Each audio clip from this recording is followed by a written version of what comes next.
মুখ্যমন্ত্রীর সঙ্গে বৈঠক ভেস্তে যেতে লম্বা লড়াইয়ের প্রস্তুতি জুনিয়র চিকিৎসকদের। স্বাস্থ্য ভবনের সামনে তৈরি হয়েছে ফুড কাউন্টার, দরকারে মিলবে ওষুধও। বিভিন্ন সংস্থা থেকে সাধারণ মানুষ জুনিয়র ডাক্তারদের পাশে দাঁড়িয়েছে, সাহায্যের হাত বাড়িয়ে দিয়েছেন, তাদের খাবার পাঠাচ্ছেন। সোশ্যাল মিডিয়ায় একটি গ্রুপ খাবার পাঠানোর আবেদন করে, এর জেরে প্রয়োজনের বেশি খাবার জমে গিয়েছে, তাই এই মুহূর্তে খাবার না পাঠানোর আর্জিও জানানো হয়েছে জুনিয়র ডাক্তারদের তরফে। ক্যাম্পে কলা থেকে পাউরুটি, কেক থেকে পেস্ট্রি, মিলছে ড্রাই ফ্রুটস।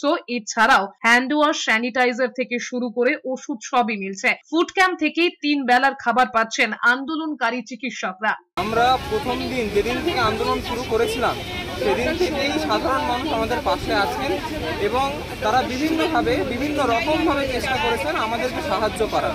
আমাদেরকে কোনো দিন খাবার পৌঁছে দিয়েছেন, যেমন এখন দেখতে পাচ্ছেন খাবার পৌঁছে দিয়েছেন। কোনো দিন নিজেরা এসছেন মিছিল করে আমাদের আন্দোলন আমাদের মিছিলকে সলিডারিটি জানাতে, সংহতি জানাতে। বিভিন্নভাবে তারা আমাদের পাশে আছেন। তাদের এই আন্দোলন স্পিরিটটাকে আমরা এই অবস্থান মঞ্চ থেকে কুর্নিশ জানাতে চাই এবং আমরা চাইব যাতে তারা এইভাবেই আমাদের পাশে থাকে।